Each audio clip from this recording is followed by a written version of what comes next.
ये सब हमने कल कवर कर लिया था। ओके, इतना एंड फेजेस भी हमने कवर कर लिए थे।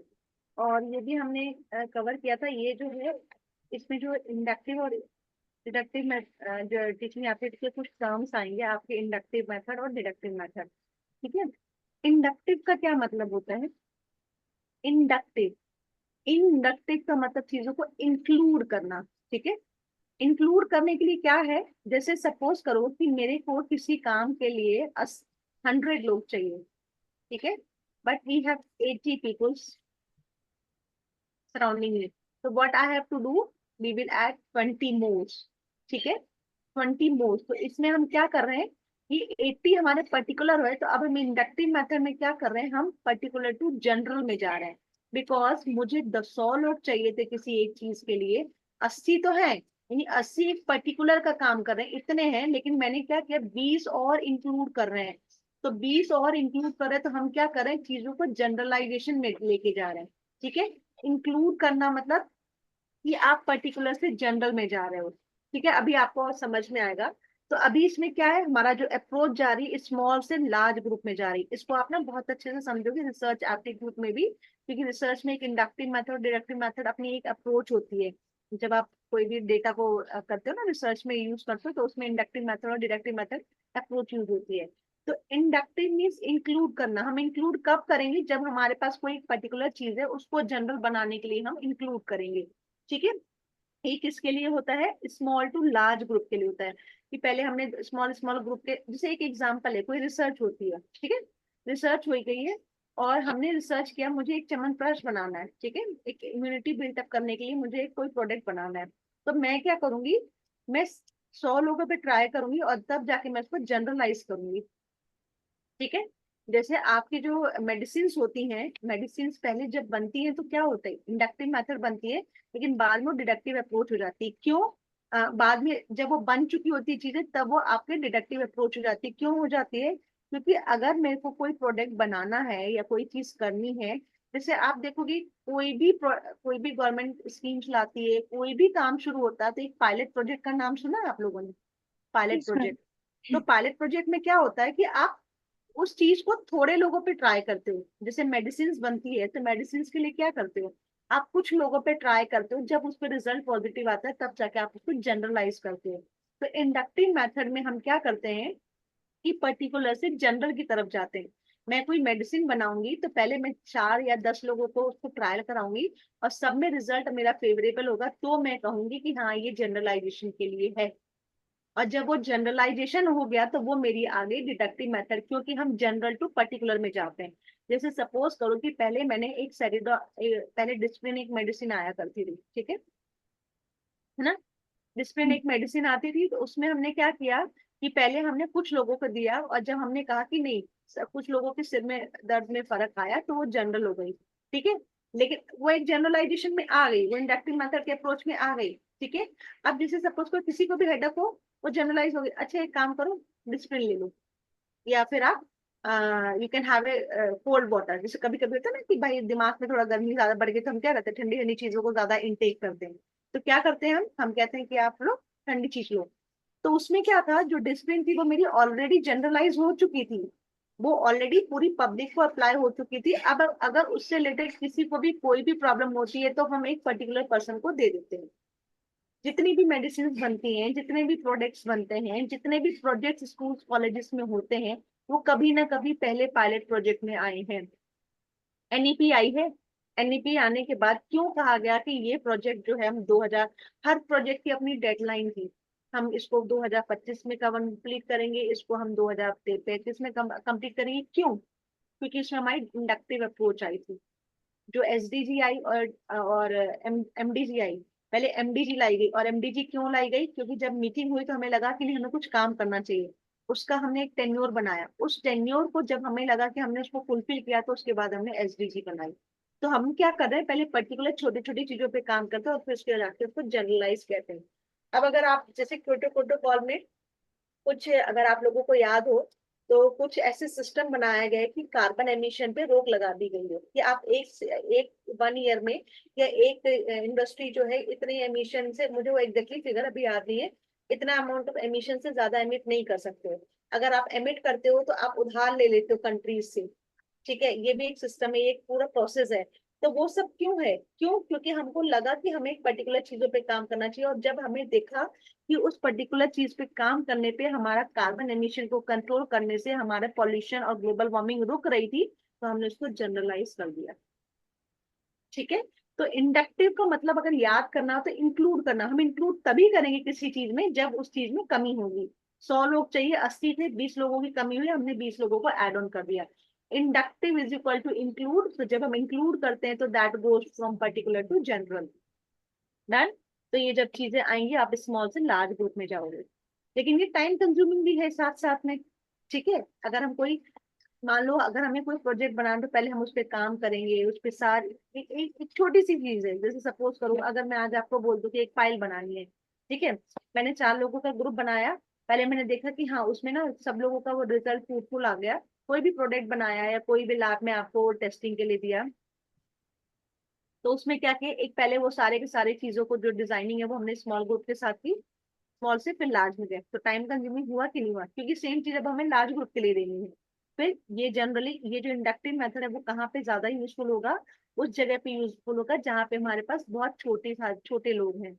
सर बहुत सारे, आप ही लोग बताओ, आप लोग को साइंस के बच्चों बताओ कोई ऐसे प्रोजेक्ट्स, थोड़ी अपनी अपनी टिप्पणियां और राय डालो, बताओ ऐसे प्रोजेक्ट्स। कि कोई भी चीज शुरू होती है तो हम क्या करते हैं, कि कोई काम करना है, कोई छोटे ग्रुप है, हर चीज का इतना एक वो टारगेट ओरिएंटेड होती है, अपनी डिजाइनिंग होती है हर एक चीज की, कि अगर छोटे ग्रुप को कवर करना है तो हम क्या करेंगे, इंडक्टिव मेथड यूज करेंगे, और अगर हम लार्ज ग्रुप को यूज करेंगे, लार्ज ग्रुप में कोई चीज लेके आएंगे तो हम क्या करेंगे, डिडक्टिव मेथड को यूज करेंगे। ठीक है। तो जब हमने जनरल टू पर्टिकुलर में लेके आ गए, तो हमने लार्ज पब्लिक से स्मॉल पब्लिक में गए, तो ये मेरा टाइम सेव हो गया। ठीक है।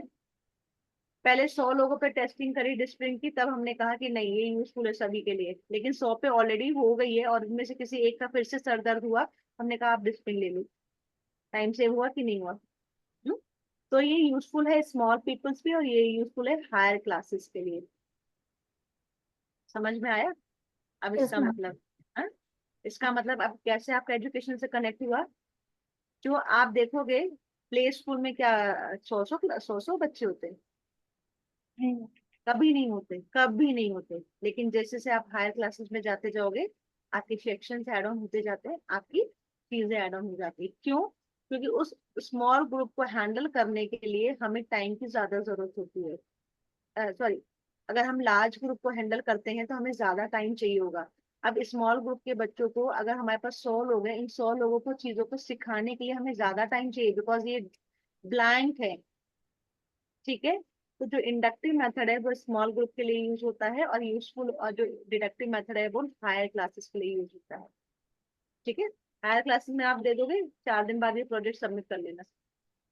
ठीक है, आपने बोल दिया, बच्चे करके आ गए। समझ आया।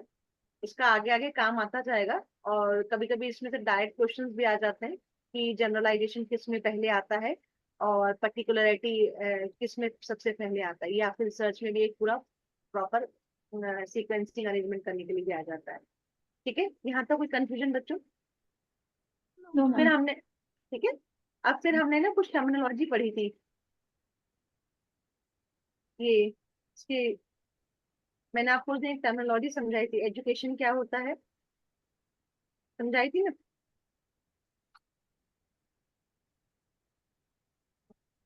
एजुकेशन क्या होता है, ट्रेनिंग क्या होता है, और इंस्ट्रक्शन क्या होता है, लर्निंग क्या होता है, सिलेबस क्या होता है, करिकुलम क्या होता है, इंडोक्ट्राइजेशन क्या होता है। इसको हम क्विकली रीड कर लेते हैं। एजुकेशन मैंने आपको बताया था एक बहुत बड़ा ये हब है, मतलब एक छात्र छतरी है, उस छतरी के नीचे की जो डंडियां होती है जो हमें प्रोटेक्ट करती हैं, वो आपकी बाकी चीजें हो गई। तो ये जो है एक अम्ब्रेला की तरह काम करता है, तो जब अम्ब्रेला की तरह काम करेगा तो इसमें क्या होती है, self learning, broad and general and long duration.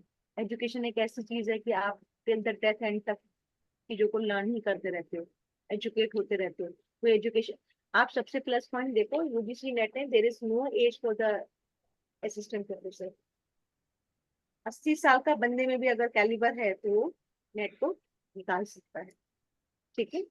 तो क्या हो गया कि एजुकेशन जो होता है लॉन्ग ड्यूरेशन का चलता रहता है, आप चलते रहते हो, पढ़ते रहते हो। आपको लगता है आप लोग मास्टर्स कर लोगे, यूजीसी नेट निकालोगे तो आपकी पढ़ाई खत्म हो गई? कतई नहीं खत्म हो गई। कुछ ना कुछ चीजें चलती ही रहेंगी। इसमें knowledge, skill and habit transfer होती है from one generation to another. आपने जो पढ़ा वो आगे ट्रांसफर करोगे, आपके पेरेंट्स ने जो पढ़ा वो आपको आगे एजुकेट करते रहते हैं। ये जनरेशन टू जनरेशन ट्रांसफर होता रहता है। Then person oriented delayed and important result, इसका रिजल्ट होता है वो आपको एक दिन में नहीं दिखता। जब आप नर्सरी से पढ़ना शुरू करते हो तब जाके ट्वेल्थ और कॉलेज लेवल पे आके आप अपने करियर को चुनते हो। आप करियर ओरिएंटेड होते हो और करियर आपको मिलता है। तो ये इन अपेरेंट रिजल्ट का मतलब कि तुरंत रिजल्ट नहीं आता आपका इसमें, तुरंत रिजल्ट।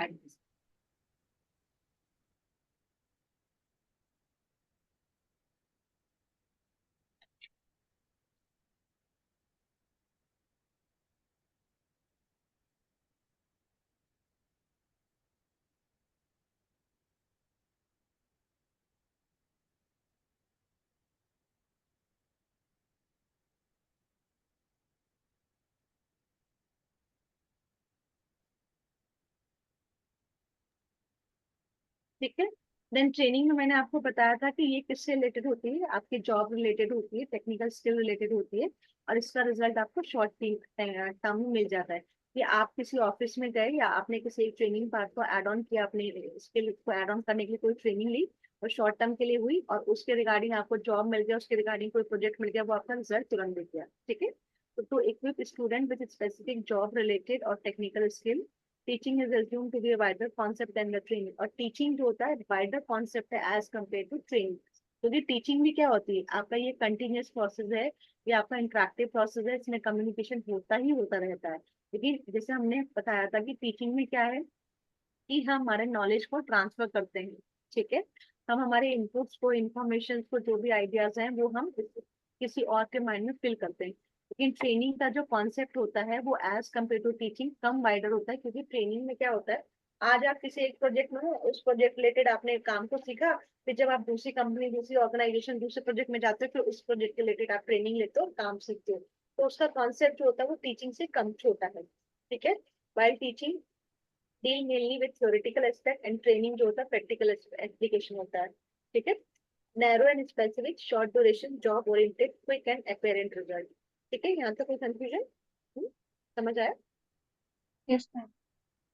देन हमारा आता है इंस्ट्रक्शन। इंस्ट्रक्शन में एक सिंपल लैंग्वेज में बताया जाए तो एक जो टीचर आपको वो देती है, ऑर्डर देती है, रिक्वेस्ट करती है कि अपने काम को फुलफिल करके आओ, तो क्या है, delivery of the content by the teacher. इसमें इंस्ट्रक्शन कौन देगा? टीचर देगा। क्योंकि हम वैसे तो आपके मदर फादर भी दे सकते, पर यहाँ पे हमारा जो मेन फोकस है क्या है, एक एजुकेशन रिलेटेड है, तो यहाँ पे जो आपको इंस्ट्रक्शन देगा वो कौन देगा? टीचर देगा। ठीक है। Part of teaching, no interaction between teacher and learner. क्यों? क्योंकि अगर मैंने कह दिया कि आपका सैटरडे टेस्ट होगा तो होगा, बात खत्म। पिछले फर्स्ट टेस्ट में हमारे मेरे पास मैसेज आए थे, मैडम आज मत लो, कल मत लो, है ना? तो मेरा एक जवाब क्या था कि I am not asking that when we have to conduct the test, I am just informing that this is the time, you just all tell me it's a comfortable time for all of you और not. यही मेरी voice note यही थी ना? थी कि हाँ। नहीं थी, अगर याद है तो यस किसी, मैम। है ना? याद है ना? हाँ। और हाँ। आप लोगों ने मेरी चुगली भी करी थी राखी मैम से कि मैम ने टाइम बस चेंज करने की बात करी, घंटे इतनी बात करी। देखो अगर मैं उस दिन अगर आप लोगों के हिसाब से आपको टाइम दे देती, तो अभी तक पता है, मैं रियलिटी बता रही हूँ, जिस दिन डेट अनाउंस करूंगी उस दिन तो कोई भी तैयार नहीं रहता, कोई भी तैयार नहीं रहता। अभी तक आप लटके होते, पता है, 2 यूनिट के टेस्ट में भी। ठीक है। तो ये क्या है, वहां इंटरेक्शन मैंने खत्म कर दिया, नहीं सुनना मुझे कुछ, क्योंकि कुछ इंस्ट्रक्शंस हमें देने पड़ते हैं। Instruction includes both teaching and the classroom management. Then learning क्या है, इस लर्निंग से क्या होता है, आपका परमानेंट चेंज होता है बिहेवियर में, एक्टिविटीज और एक्सपीरियंस आता है। सिलेबस मैंने आपको बताया था ऑलरेडी, मैंने कल पहली क्लास में काफी एक्सप्लेन किया था कि जो सिलेबस है it's prepared by the exam board. ठीक है। जो आउटलाइन होती है, वो समरी होती है कि हमें कौन कौन से टॉपिक को कवर करना है, और उस सिलेबस को कंप्लीट करने के लिए हम कौन कौन सी एक्टिविटीज करेंगे, इवैल्यूएशन प्रोसेस हमारा क्या होगा, हमारा एकेडमिक कल्चर वे क्या होगा, हमारा टेस्ट लेने का टाइम क्या होगा, हमारे छूट देने का टाइम क्या होगा, that all includes your curriculum and why we are, and curriculum is prepared by the हाँ, आपका या तो स्कूल अथॉरिटी या एकेडमी अथॉरिटी। ठीक है, इसमें हमारा कोई रोल नहीं है। बट इसको कंप्लीट कराने के लिए हम टेस्ट कब ले रहे हैं, टेस्ट कैसे ले रहे हैं, आपकी प्रिपरेशन कैसे करा रहे हैं, किस यूनिट में कितना फोकस है, कितने दिनों में सिलेबस कंप्लीट करना है, that all part of our. ठीक है। देन एक टर्म आता है इंडॉक्टराइजेशन। इंडॉक्टराइजेशन क्या होता है? ये एक हाईएस्ट ऑर्डर ऑफ टीचिंग है। The idea and believes are expressed on others. Teaching without indoctrination is possible, indoctrination without teaching is not possible. Indoctrination को अगर मैं हिंदी में समझाऊं तो एक एग्जैक्ट वर्ड उसका क्या होता है? क्या वर्ड है, मुझे याद नहीं आ रहा है, कोई बताएगा आप? जैसे अपने बिलीव्स को, अच्छा, केरला मूवी देखी किसी ने?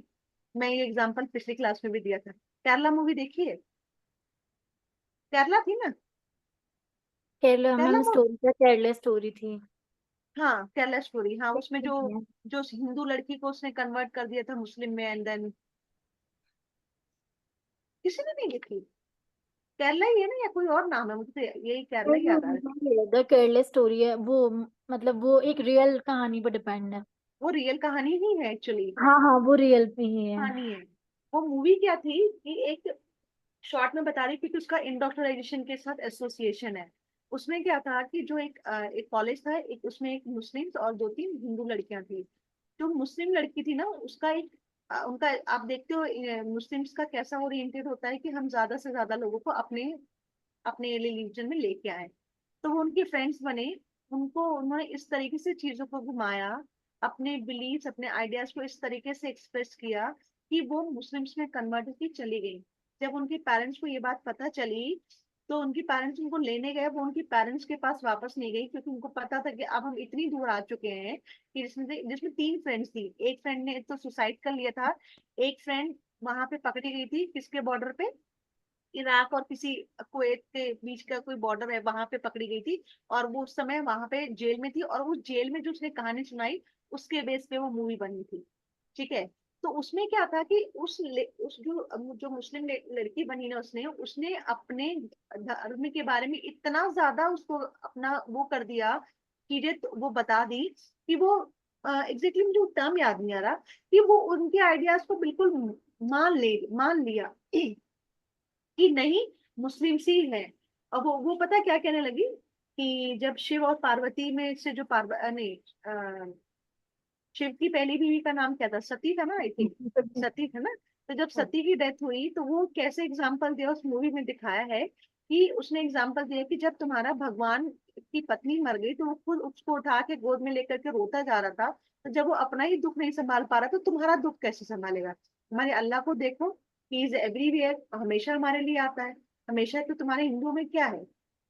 तो वो जो मिथ है ना, मिथ, उसने इतना ज्यादा उसको किया कि उसका चीजें चेंज हो गई। मुझे वो टर्म तो नहीं याद आ रहा है, मैंने लिखा था एग्जैक्टली। आप लोग बताओ क्या टर्म होगा एग्जैक्टली? टर्म क्या होगा बताओ उसका, एग्जैक्ट वर्ड क्या होगा उसका? आप लोग सोचो थोड़ा बहुत, याद आ जाएगा आपको।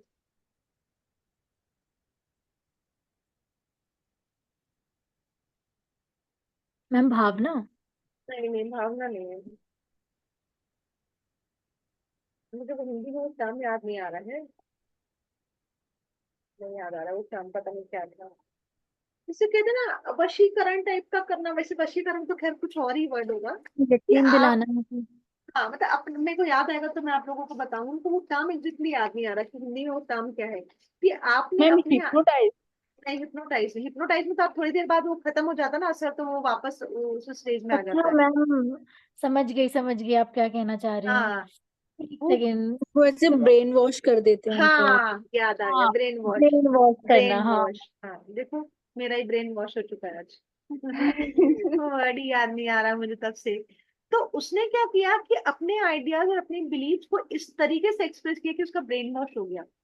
इवन उस मूवी में कितना मतलब इतना बड़ा वो चीज दिखाया कि एक मतलब उस मुस्लिम लड़की ने एक स्टूडेंट को बोला जो उसकी फ्रेंड थी कि तुम जाओ और अपने फादर के मुंह पे थूक के आओ। And she did this. बाद में जब उसको रियलाइज हुई और जब जब वो वापस गई वहां पे, उसको बाद में समझ में आ गया था कि मैं फंस गई हूँ, लेकिन वो किसी भी तरीके से निकल के चली गई थी। जैसे ही वो घर गई तो उनकी जो वीडियोस वगैरह थी वो काफी वायरल हो गई, तो वो बहुत सारा प्रॉब्लम हुआ तो उसने सुसाइड कर लिया था लड़की ने। तो इतना ज्यादा आपने उसका ब्रेन वॉश कर दिया था कि वो उनके धर्म को अपना लिया। तो this is the highest order of teaching. पर इसका मतलब ये नहीं कि दो the objective of teaching is change the behaviour of a student और परमानेंट बिहेवियर, बट वो जो जो नॉर्मल टीचिंग होती है उसमें हम पॉजिटिव बिहेवियर में लेके आते हैं। But as per Muslim community that is the their positive behaviour change, ठीक है। पर वो हमारे हिसाब से वो पॉजिटिव नहीं था, उसने उसका ब्रेन वॉश किया था। तो अपने आइडियाज अपने बिलीव्स को दूसरे के ऊपर बहुत बुरी तरीके से थोप देना। तो इसमें एक लाइन लिखी है कि टीचिंग विदाउट इंडोक्टराइजेशन इज पॉसिबल। जरूरी नहीं है कि टीचिंग में हम हमेशा ब्रेन वॉश करें, नहीं है, क्योंकि हमारा ओरिएंटेशन नहीं है वो मदरसा वगैरह में चीजों को सिखाया जाता है, यहाँ हिंदूज के स्कूल्स में नहीं सिखाया जाता, ठीक है। और but indoctrination without teaching is not possible, ठीक है। तो लेकिन बिना टीचिंग के इंडोक्टराइजेशन पॉसिबल नहीं है। टीचिंग पॉसिबल है बिना ब्रेन वॉश के, लेकिन ब्रेन वॉश करने के लिए आपको brain wash without teaching is not possible. समझ आया? ये पॉइंट समझ आया? ये कभी Yes. कभी, वैसे तो अभी काफी टाइम से क्वेश्चन चीजें इस तरीके से आई नहीं, लेकिन पहले ये क्वेश्चन आया हुआ है कि is teaching is possible without indoctrination और या is not possible assertion reasoning वगैरह में क्वेश्चन, ठीक है। तो इस बात को समझना है कि जब हम पढ़ा रहे हैं तो उस पढ़ाने में हमें ब्रेन वॉश करने की जरूरत नहीं है। टीचिंग हम बिना ब्रेन वॉश के कर सकते हैं, लेकिन ब्रेन वॉश करने के लिए आपको टीचिंग आनी चाहिए, वो कला आनी चाहिए, ठीक है। तो ये एक नया टर्म था। अब हम ये थ्योरीज को हम मंडे से शुरू करेंगे। अब हम एक काम करते हैं, मेथड ऑफ। यहाँ तक कोई कंफ्यूजन है बच्चों? हम्म। मैम एक बार पीछे वाली स्लाइड कर देंगे। वही सेम जो पढ़ाया अभी,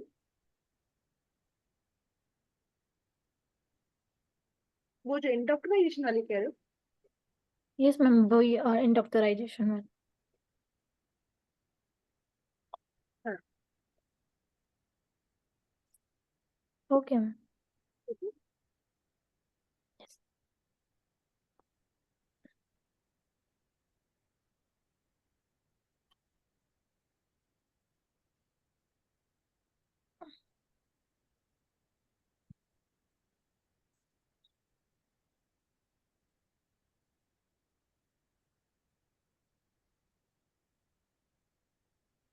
अब हम ये इसमें जो अब सिलेबस अगर आपके पास में है तो इसमें है आपका learner characteristics, characteristics of adolescent and adult, academic, social और इमोशनल इंडिविजुअल डिफरेंस के हिसाब से हम चीजों को पढ़ेंगे, ठीक है। अब लर्नर क्या होता है? लर्नर लर्नर क्या होगा? स्टूडेंट। स्टूडेंट होगा। स्टूडेंट की क्या कैरेक्टरिस्टिक्स होनी चाहिए? कि मैम लिसनर पावर अच्छी होनी चाहिए, मतलब कि हाँ, चीजों को सुने। क्लास को डिस्टर्ब नहीं करना चाहिए, ठीक है। हम्म। तो लर्नर की कैरेक्टरिस्टिक्स पढ़ने से पहले हम एक ओवरव्यू ले लेते हैं लर्निंग के बारे में कि लर्निंग क्या होता है। Learning is basically psychological in nature. Two definitions are offered by the psychologist are. Learning क्या है? एक ऐसा प्रोसेस है where the behaviour of an organisation undergo a change as a result of experience. जैसे जैसे इसमें चीजों में जो एक्सपीरियंस आ जाता है वैसे वैसे इसके बिहेवियर में चेंज आता है, ठीक है। ये परमानेंट चेंज करने की कैपेसिटी होती है for performance which is acquired through experience. It is the way through which human it is the way through which human being acquire new skills, knowledge, attitude, and values, and the outcome of learning are the new capabilities possessed by the learners. ठीक है। अब learning का part कौन करता है? हमेशा एक learner करता है, और जैसे से वो चीजों को लर्निंग करता जाता है वैसे वैसे उसके बिहेवियर में चेंज आ जाता है, और जैसे जैसे चीज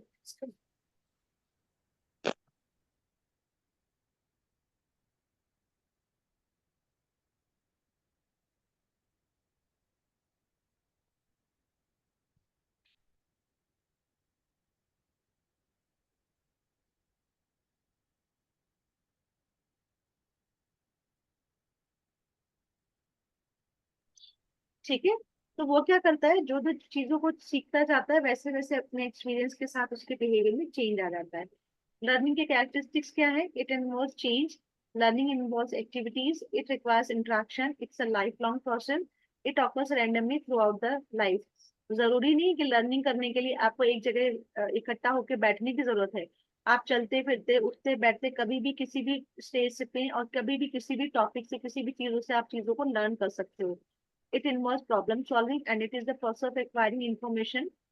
it involves far more than thinking. ठीक है, तो ये क्या था, एक ये ओवरऑल लर्निंग का पॉइंट है जो हमने पहले भी किया हुआ था। अब कैटेगराइजेशन है, लर्निंग को डिवाइड किया गया है, एक लर्नर को डिवाइड किया। अब हमें पता चल गया ना कि लर्निंग कौन करेगा, एक लर्नर करेगा। क्या करेगा, उसमें बिहेवियर में चेंज आ जाता है और रैंडमली कभी भी कहीं पे भी लर्न करता है। ठीक है, जब वो चीजों को लर्न करता रहता है तो प्रॉब्लम को सॉल्व करने की कला सीख जाता है। अब जिस तरीके से हमने देखा था कि टीचर की क्या क्या क्वालिटीज होनी चाहिए, कि उसमें सीन टू अनसीन के हिसाब से चीजें समझाए, प्रिंसिपल्स फॉलो करे, ये प्रिंसिपल फॉलो करे, मोटिवेशन करे, इंडिविजुअल डिफरेंसेस को ध्यान रखे। उसी तरीके से जो हमारा कैटेगराइजेशन है कि एक लर्नर को कैटेगराइजेशन की बेस पे डिवाइड करके उसकी क्या क्या विशेषताएं होनी चाहिए। तो एक इसमें डिवाइड किया गया अलग अलग पॉइंट्स में। एक है on the basis of social attributes. ठीक है, learner help in planning instructional objectives as it may reveal physical characteristics then as are relevant to training or instructional decision। अब इसको कैसे कैसे डिवाइड किया गया, सोशल एट्रीब्यूट्स के बेसिस पे, जिसमें क्या क्या है आपका age and maturity level, motivation attitude toward the subject, expectation and vocational aspiration, special talent, mechanical dexterity, ability to work under various environmental condition. ठीक है, अब इसका कहने का मतलब ये होता है कि लर्नर है, ठीक है, हमने कहा कि लर्नर चीजों को लर्न करता है, लर्निंग करता रहता है, इसमें चेंज आता रहता है। अब हमने ये देखा, अब हमको ये भी देखना है कि एक लर्नर की क्या क्या विशेषता है। उस विशेषताओं को अलग अलग पार्ट में डिवाइड किया गया है। एक पार्ट है आपका on the base of social attributes. Social attributes का मतलब से एज और मेच्योरिटी लेवल, कि जिस एक लर्नर की जैसी सी एज बढ़ेगी वैसा वैसा उसके मेच्योरिटी लेवल में डिफरेंस आता जाएगा। ठीक है, छोटे बच्चों को आप देखोगे अभी आपको एक पॉइंट पे मोटिवेशन करने की ज्यादा जरूरत नहीं है। आप लोगों का जिस पर्टिकुलर सब्जेक्ट में इंटरेस्ट होगा, आप उस सब्जेक्ट के प्रति ऑटोमेटिकली मोटिवेट होके जाओगे। इतने लाखों करोड़ लोग हैं, लेकिन कुछ लोग ही एनवायरमेंटल में आते हैं, कुछ किसी और में आते हैं। तो क्या हो गया कि वो आपका मोटिवेशन है towards that particular subject. And expectation and vocational inspiration, आप देखते हो कई कई बच्चे समर वेकेशन में चीजों को लर्न करने जाते हैं। ठीक है, जाते हैं। फिर स्पेशल टैलेंट, आप हर एक की स्पेशलिटी अलग अलग होती है। Apart from the education everybody has their own special talent. कोई खाना अच्छा बनाता है, कोई काम बहुत अच्छा करता है, कोई सिलाई बहुत अच्छा करता है, कोई गेम बहुत अच्छा करता है, कोई केक बेकरी बहुत अच्छा करता है। तो वो क्या है, वो एक स्पेशल टैलेंट है as per your age and maturity level. ठीक है, देन मैकेनिकल डेक्सटैरिटी का मतलब क्या होगा इसमें, डेक्सटैरिटी का क्या मतलब समझते हो आप लोग, मैकेनिकली चीजों को हैंडल करने का तरीका। ठीक है, आप अब आप लोग इस स्टेज में आए हो कि छोटी मोटी चीजों को बनते बनते आप उसको ठीक कर लेते हो। ठीक है, लेकिन एक मेच्योरिटी लेवल कम होता है, आप चीजें नहीं कर पाते हो। Then ability to work under various environmental conditions, आप एज और मेच्योरिटी के लेवल पे आप क्या करते हो। आप देखोगे पहले के टाइम के जो बच्चे थे, आप बिना एसी के रह लेते थे। हम्म, लेकिन आज के बच्चे क्या है, एसी में नहीं रह पाते। इवन आजकल के पेरेंट्स का क्या हो गया है कि हमें उसी स्कूल में एडमिशन कराना है जहाँ पे हमारे बच्चे वो एसी हो। क्यों, क्योंकि उसको आदत बहुत ज्यादा है। कई बच्चे होते हैं जो बिना एसी के बैठे तो उनका पूरा पूरा पसीना पसीना एंजाइटी लेवल बढ़ जाता है, because they are not used to. तो सोशल एट्रीब्यूट्स का मतलब ये होता है कि एक जो लर्नर है सोसाइटी के चीजों के साथ इन इन बेसिक फैक्टर को ध्यान रखते हुए चीजों को लर्न करता है। ठीक है, लेकिन अगर एक कंडीशन है आपकी ऐसी आ जाती है कि एक लेबर क्लास के बच्चे हैं कि घर में तो आपका वो नहीं है, ना तो एसी है ना तो कूलर है, लेकिन फिर भी वो अपने पंखे पे अपने सोते हैं, अपने आप को कंफर्टेबल फील करते हैं। तो यही कह रहा है कि ये जो सारे फैक्टर्स हैं वो सोशल एट्रीब्यूट्स, यानी आपको सोसाइटी में हैंडल करने के तरीके को सिखाता है एक लर्नर को। और वही जो सोसाइटी में हैंडल करने के जो तरीके होते हैं वो एक स्टूडेंट को एडल्ट स्टूडेंट और यूथ स्टूडेंट मतलब एडोसेलेंट और एडल्ट में डिवाइड करता है। ठीक है, यहाँ तक कोई कंफ्यूजन बच्चों। देन उसके बाद अलग कैरेक्टराइजेशन किया on the basis of personal attitude. अब उसके पर्सनल एटीट्यूड्स के ऊपर डिसाइड किया गया। एक क्या है, एडल्ट लर्नर है, एडल्ट की जो एज कही गई है वो आपका 25 प्लस कहा गया है। और यूथ के जो आपके 25 से 20 के बीच में जो भी ग्रेजुएशन कर रहे हैं या करने वाले हैं, ठीक है। इनका क्या डिफरेंस, इनको आप डिफरेंशिएट कैसे कर पाओगे एक लर्नर की कैरेक्टरिस्टिक में। और मेन ये कह रहा है कि इन इन चीजों को, फैक्टर को ध्यान रखते हुए बच्चे का लर्निंग पावर उतना ही डिफरेंट होगा। एक 25 ईयर प्लस बच्चा जो है वो ज्यादा अच्छे से जल्दी लर्न कर पाएगा as compared to youth learner के। तो प्रॉब्लम सेंटर जो 25 ईयर प्लस बच्चा है, अब आप लोग धीरे धीरे 25 24 में आ रहे हो, तो आप लोग क्या करोगे, छोटी मोटी चीजों के लिए अपने पेरेंट्स को परेशान नहीं करोगे, आप अपनी प्रॉब्लम्स को खुद हैंडल करोगे। लेकिन वही जो हाँ? वही यूथ लर्नर क्या है, सब्जेक्ट ओरिएंटेड है, फोकस ऑन कोर्स कंप्लीटेशन। अभी क्या है कि जो बच्चे आपके 11th 12th में जो ग्रेजुएशन में हैं, वो लोग क्या करते हैं पता नहीं सिलेबस कब कंप्लीट होगा। ठीक है, जैसे अगर हम अपने बच्चे को बोल दें कि आप लोगों का यहाँ से यहाँ तक का टॉपिक कंप्लीट एग्जाम में आएगा, पर वहां पे क्या है कि आप लोग का जो टॉपिक है वो तो कंप्लीट हुआ ही नहीं है। तो इस टाइम पे जनरली क्या होता है, जैसे अभी आप लोग अगर 24 22 23 में हो, तो आपको ऐसा लगता है ना कि यार सिलेबस कब कंप्लीट होगा, कहीं ना कहीं थोड़ा लगता है कि नहीं लगता है। लेकिन जब आप 25 प्लस हो जाओगे, तब तक आप थोड़ा करियर ओरिएंटेड हो चुके होगे, आपको एक स्टेबिलिटी मिल चुकी होगी, तब वहां पे आप अपनी प्रॉब्लम्स को सॉल्व करने के लिए ज्यादा आगे बढ़ोगे। ठीक है, यहाँ पे आप रिजल्ट ओरिएंटेड रहते हो, और यूथ लर्नर क्या होता है, फ्यूचर ओरिएंटेड रहता है। अभी आप लोग क्या हो, आप यूथ में आ रहे हो, तो आप लोग क्या फ्यूचर ओरिएंटेड हो। जिस दिन आपकी स्टेबिलिटी आ गई, उस दिन आप एडल्ट में आ गए, और उस समय आप क्या करोगे, रिजल्ट ओरिएंटेड रहोगे कि कितना ज्यादा अच्छे से अच्छा करना है। एक जो एडल्ट होता है वो सेल्फ डायरेक्टेड होता है, और यहाँ पे क्या है, डायरेक्शन के लिए आप किसी न किसी पे डिपेंडेंट हो। जैसे आपको क्लासेस लेनी थी, आपने हमारी एकेडमी ज्वाइन करी, बुक्स पढ़ोगे, पेपर सॉल्व करोगे, ये सब क्या है, यूजीसी नेट के एग्जाम को क्रैक करने के लिए आपको एक डायरेक्शन मिल रहा है, आपको डायरेक्शन की जरूरत है। Then sceptical about new information and more likely to accept new information. अब यूथ लर्नर को कोई कह दिया यार ये वाला कोर्स कर लो, इसमें ना, इसने एक बंदे ने कोर्स किया था, इसकी नौकरी लग, मतलब उसकी नौकरी 1 लाख से नौकरी शुरू हो गई थी। ठीक है, तो आप लोग क्या करोगे, ऐसी ऐसी इन्फॉर्मेशन के पीछे ज्यादा भागोगे। लेकिन जो एडल्ट लर्नर आ जाता है ना, अब कई बार क्या होता है, जो स्कैम्स के जो रेट्स भी बढ़ गए ना, वो इन्हीं वजह से बढ़ गए। स्कैम्स के जो रेट बढ़े इन्हीं वजह से बढ़े। लेकिन जो एक एडल्ट बंदा है ना 25 प्लस, वो किसी भी लिंक, किसी भी चीज को, इन्फॉर्मेशन को लेने से पहले बहुत 100 बार सोचेगा। ठीक है, देन यूथ लर्नर कैसे करेगा, डिपेंडेंस अपॉन अदर्स और accept responsibility for their own learning. तो जो एडल्ट लर्नर है, हम इसको कह सकते हैं ये हिट्रोगॉगी वाले आ गया, और जो यूथ लर्नर है वो आपका पेडागॉगी तो नहीं, आपका एंड्रोगॉगी आ गया। ठीक है, पेडागॉगी तो बहुत स्मॉल हो गया, लेकिन क्योंकि यहाँ पे यूथ आप 20 प्लस हो गए हो, तो ये हो गया, तो आप चीजों के लिए क्या हो, दूसरों पे डिपेंडेंट हो। अभी क्या हो, आप मदर फादर पे डिपेंडेंट हो। जब आप स्टेबल हो जाओगे, तो आप अपनी रिस्पॉन्सिबिलिटी खुद लेना शुरू कर दोगे। ठीक है, तो ये पर्सनल एट्रीब्यूट्स के बेसिस पे कैरेक्टरिस्टिक को डिवाइड किया गया है।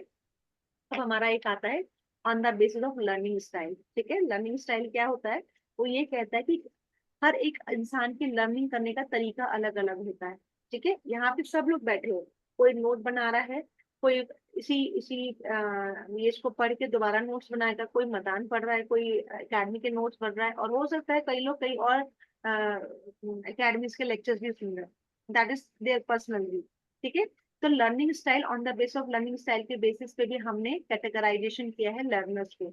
Learning style are traits that refer to how learners receive and process information. Felder and Silverman has developed concept of category for analyzing an individual learning style. वो कहता है कि हर एक इंडिविजुअल की लर्निंग स्टाइल अपनी अलग अलग होती है। लर्निंग टाइप क्या है, विजुअल।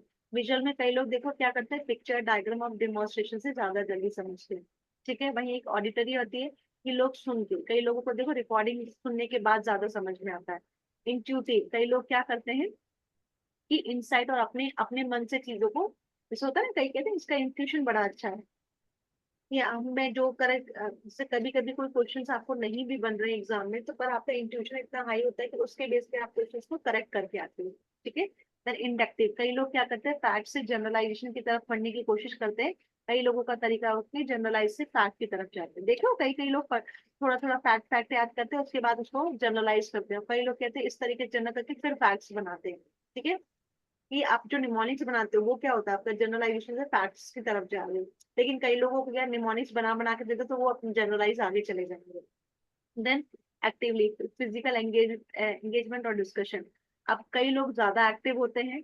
ठीक है, कि आप एक तो जैसे डिस्कशन वगैरह कर रहे हो, सिर्फ सुनने में बस बिलीव नहीं कर रहे हो, आपका एक्टिव पार्टिसिपेशन है।